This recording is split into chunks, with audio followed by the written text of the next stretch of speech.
Good morning friend. तो चलिए शुरू करते हैं। क्वेश्चन नंबर 1, नागालैंड में पहली बार महिला विधायक यानी एमएलए कौन बनी है? ऑप्शंस ए हेकानु जखालू, बी सालहुटुआनो क्रूज, सी रजनी लखालू या डी ए और बी दोनों।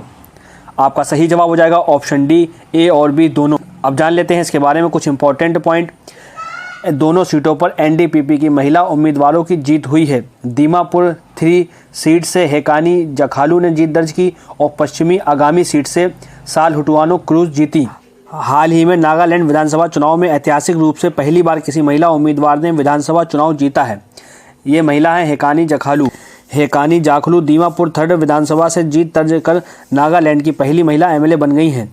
नागालैंड के इतिहास में पहली बार ऐसा हुआ है कि राज्य को पहली बार महिला विधायक मिली है।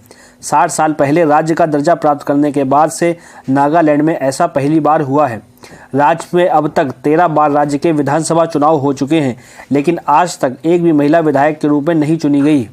नागालैंड राज्य में विधानसभा चुनाव में नेशनलिस्ट डेमोक्रेटिक प्रोग्रेसिव पार्टी की हेकानी जाखलू नागालैंड की पहली महिला चुनी जा चुकी हैं। जाखलू ने दीमापुर 3 विधानसभा सीट से चुनाव जीता है। लोक जनशक्ति पार्टी के अजेतो झिमिमी को 40.34% मत प्राप्त हुए, वहीं दूसरी तरफ जाखलू को 45.16% मत प्राप्त हुए। हेकानी जाखलू ने अपने विरोधी प्रत्याशी को 1536 मतों के अंतर से मात दी। अगला सवाल क्वेश्चन नंबर 2, सुप्रीम कोर्ट के फैसले के अनुसार अब चुनाव आयुक्तों का चयन कौन करेगा? ऑप्शंस ए प्रधानमंत्री, बी लोकसभा में विपक्ष के नेता, सी भारत के मुख्य न्यायाधीश या डी उपयुक्त सभी। आपका सही जवाब हो जाएगा ऑप्शन डी उपयुक्त सभी। अब जान लेते हैं इसके बारे में कुछ इंपॉर्टेंट पॉइंट। उच्चतम न्यायालय ने 2 मार्च को फैसला सुनाया कि मुख्य निर्वाचन आयुक्त और आयुक्तों की नियुक्ति प्रधानमंत्री, लोकसभा में विपक्ष के नेता और भारत के मुख्य न्यायाधीश की एक समिति की सलाह पर राष्ट्रपति द्वारा की जाएगी। शीर्ष अदालत ने कहा कि यदि लोकसभा में विपक्ष का नेता नहीं है तो सबसे बड़े विपक्षी दल का नेता मुख्य चुनाव आयुक्त और चुनाव आयुक्तों की नियुक्ति के लिए समिति में होगा। न्यायमूर्ति के.एम. जोसेफ की अध्यक्षता वाली 5 न्यायाधीशों की संविधान पीठ ने कहा कि इस संबंध में संसद द्वारा कानून नहीं बनने तक यह पैनल लागू रहेगा। अगला सवाल क्वेश्चन नंबर 3, विश्व वन्यजीव दिवस कब मनाया जाता है? ऑप्शंस ए 1 मार्च, बी 2 मार्च, सी 3 मार्च या डी 4 मार्च। आपका सही जवाब हो जाएगा ऑप्शन सी 3 मार्च। अब जान लेते हैं इसके बारे में कुछ इंपॉर्टेंट पॉइंट। 20 दिसंबर 2013 को संयुक्त राष्ट्र महासभा UNGA ने 3 मार्च को विश्व वन्यजीव दिवस के रूप में घोषित करने का निर्णय लिया है। इस दिवस को मनाने का प्रमुख उद्देश्य दुनिया के सभी जंगली जानवरों, पौधों, हमारे जीवन और हमारे ग्रह के स्वास्थ्य के लिए बारे में लोगों को जागरूक करना है। और इस बार की थीम क्या है 2023 की? 2023 की थीम है partnerships for wild life conservation. इस दिवस को convention of international trade in endangered species of wild fauna and flora यानी सिटीज़ की स्थापना को याद करने के लिए मनाया जाता है। सिटेस की स्थापना 3 मार्च 1973 को हुई थी। यह जेनेवा स्विट्जरलैंड में स्थित है।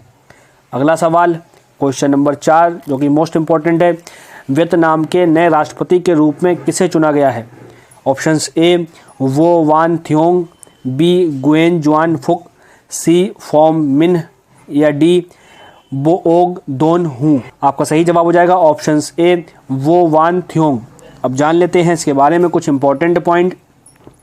वियतनाम की नेशनल असेंबली ने देश के नए राष्ट्रपति के रूप में वो वान थियोंग को चुना है।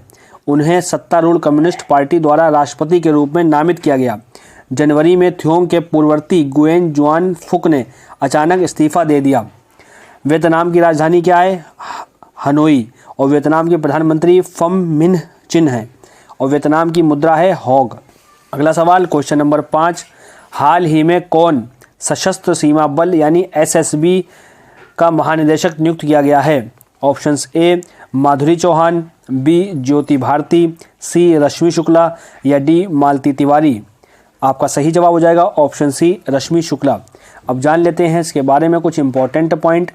वरिष्ठ IPS अधिकारी रश्मि शुक्ला को सीमा सुरक्षा बल सशस्त्र सीमा बल SSB का महानिदेशक नियुक्त किया गया है।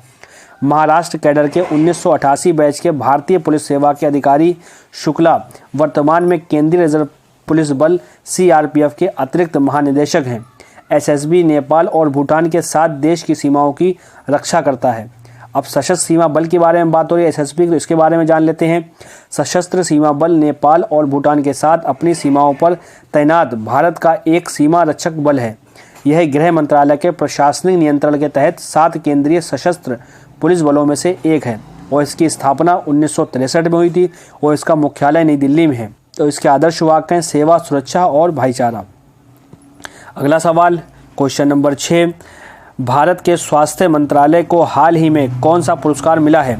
ऑप्शंस ए पोर्टर पुरस्कार, बी मार्कोनी पुरस्कार, सी मातृभाषा पुरस्कार या D entrepreneur of the year पुरस्कार।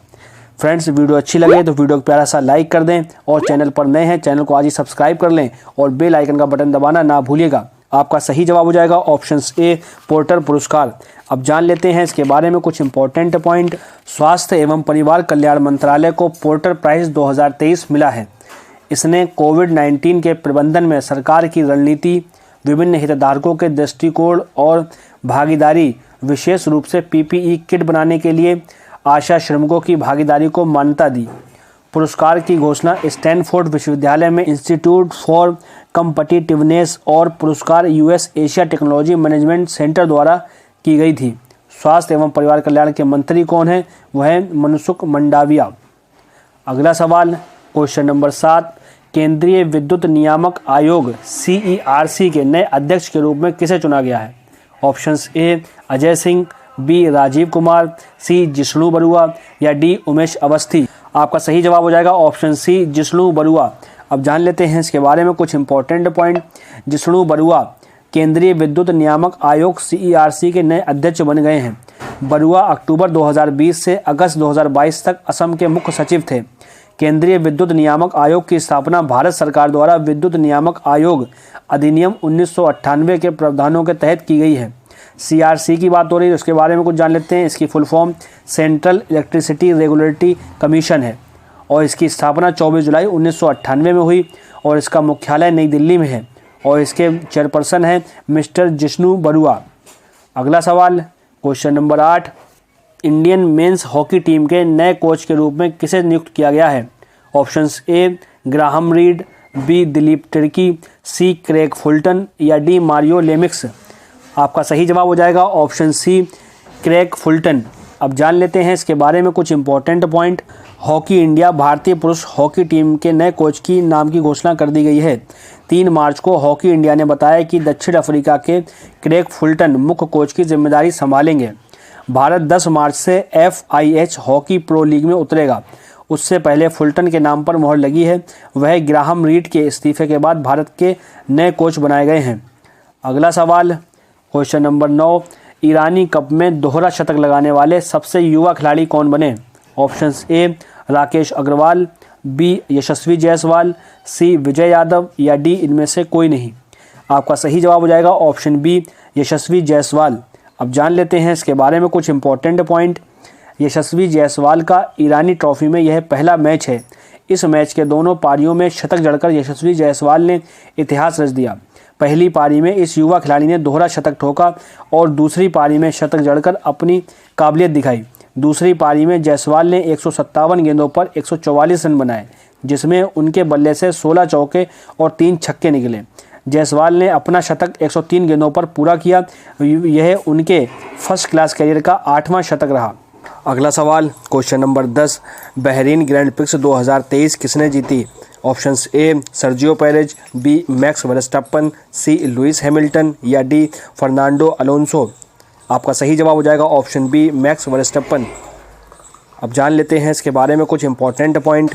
मैक्स वर्स्टैपन ने सत्र के अगुआ बहरीन ग्रैंड प्रिक्स में पोल पोजीशन में से जीत दर्ज की और लगभग पूरी दौड़ में शीर्ष पर रहे। यह पहली बार था जब उन्होंने बहरीन में जीत हासिल की थी और पहली बार उन्होंने 1 के शुरुआती मैच में जीत हासिल की। रेड बुल ने सर्जियो पेरेज के दूसरे स्थान पर रहते हुए 1-2 से जीत दर्ज की।